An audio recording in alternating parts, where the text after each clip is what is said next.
So ನಿಜಕ್ಕೂ ಕೂಡ ಇದನ್ನ ನೋಡ್ತಾ ಇದ್ರೆ ಬಹುಶಃ ಯಾರಪ್ಪನ್ ಮನೆ ದುಡ್ಡು ಎಲ್ಲಿಂದ ಬಂತು ಇದೆಲ್ಲ ಅಂತ ಹೇಳುವಂತ ಪ್ರಶ್ನೆ ಬರುತ್ತೆ. ಇದನ್ನ ಇನ್ನೂ ನೀಟಾಗಿ ನಿಮಗೆ ತೋರಿಸ್ತೀವಿ. ಆ ಡೈರಿಯ ಪೇಜಸ್ ಗಳಲ್ಲಿ ಯಾರ್ಯಾರ ಹೆಸರಿತ್ತೋ ಹಂಗೆ ಅದನ್ನ ಜೂಮ್ ಅಪ್ ಮಾಡಿ ಅಲ್ಲಿ ನಿಮಗೆ ಕಾಣಿಸುವಂಗೆ ತೋರಿಸಿದ್ವಿ. ಈಗ ಇನ್ ಡೀಟೇಲ್ ಆಗಿ ತೋರಿಸ್ತಾ ಇದ್ವಿ ನೋಡಿ.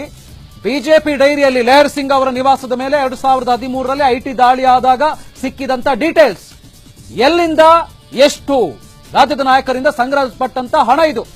ಮುಖ್ಯಮಂತ್ರಿಗಳ ಕಚೇರಿಯಿಂದ 67 ಕೋಟಿ, ಮುರುಗೇಶ್ ನಿರಾಣಿ ಅವರು 128 ಕೋಟಿ ಕೊಟ್ಟಿದ್ದಾರೆ, ರೇಣುಕಾಚಾರ್ಯ ಅವರು 13 ಕೋಟಿ ಕೊಟ್ಟಿದ್ದಾರೆ, ಜಗದೀಶ್ ಶೆಟ್ಟರ್ 9 ಕೋಟಿ ಕೊಟ್ಟಿದ್ದಾರೆ, ಸಂಸದೆ ಶೋಭಾ ಕರಂದ್ಲಾಜೆ ಅವರು 3 ಕೋಟಿ ಕೊಟ್ಟಿದ್ದಾರೆ. ಇಷ್ಟೇ ಅಲ್ಲ, ಶ್ರೀರಾಮುಲು ಅವರು 1.8 ಕೋಟಿ ಕೊಟ್ಟಿದ್ದಾರೆ. ಕೆಎಸ್ ಈಶ್ವರಪ್ಪನವರು ಪರಿಷತ್ ವಿಪಕ್ಷ ನಾಯಕರು 31 ಕೋಟಿ ಕೊಟ್ಟಿದ್ದಾರೆ. ಡಿವಿ ಸದಾನಂದ ಗೌಡರು 11 ಕೋಟಿ ಕೊಟ್ಟಿದ್ದಾರೆ. ಇನ್ನು ಇತರೆ ಕಂಪನಿ ಅಂಡ್ ಕಾಂಟ್ರಾಕ್ಟರ್ಸ್, ಇದು ಗಮನಿಸಬೇಕು, 128 ಕೋಟಿ ಅವರಿಂದ. ಹೀಗೆ ರಾಜ್ಯದ ಒಟ್ಟು ಕಲೆಕ್ಷನ್ ಬಿಜೆಪಿ ಅಧಿಕಾರದಲ್ಲಿದ್ದಾಗ 391.8 ಕೋಟಿ. ಇದು ನಾವು ಹೇಳ್ತಾ ಇರೋದಲ್ಲ, ಲೆಹರ್ ಸಿಂಗ್ ಅವರದ ಡೈರಿ ಅಂತ ಏನು ಹೇಳ್ತಾ ಇದ್ದೀವಲ್ಲ, ಆ ಡೈರಿಯಲ್ಲಿ ಇದ್ದಂತ ಅಂಶಗಳು.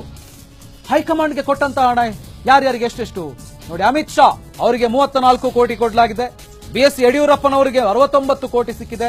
ನರೇಂದ್ರ ಮೋದಿ ಅವರಿಗೆ, ಮಾನ್ಯ ಪ್ರಧಾನಮಂತ್ರಿಗಳು ಅವರಿಗೆ 120 ಕೋಟಿ, ಅನಂತ್ ಕುಮಾರ್ ಅವರಿಗೆ 18 ಕೋಟಿ, ಮುರಳೀಧರ್ ರಾವ್ 4.8 ಕೋಟಿ. ಇಷ್ಟೇ ಅಲ್ಲ, ಇನ್ನೂ ಕೂಡ ಇದೆ. ಸೊ ಇದು ಎಷ್ಟನ್ನ ಈ ಕಡೆಯಿಂದ ತಗೊಂಡಿದ್ದಾರೆ ಅದೆಲ್ಲವನ್ನು ಕೂಡ ಆ ಕಡೆಗೆ ಟ್ರಾನ್ಸ್ಫರ್. ನೋಡಿ, ಧರ್ಮೇಂದ್ರ ಪ್ರಧಾನ್ 9 ಕೋಟಿ, ಪಾರ್ಟಿ ಫಂಡ್ಗೆ 90 ಕೋಟಿ. ಇದು ಕಪ್ಪಕಾಣಿಕೆ ಅಲ್ವಾ? ಮೀಡಿಯಾ ಪಿಟಿವಿ 10 ಕೋಟಿ, ಹರ್ಷವರ್ಧನ್ ಅವರಿಗೆ ದಿಲ್ಲಿ ಎಲೆಕ್ಷನ್ಗೆ 32 ಕೋಟಿ.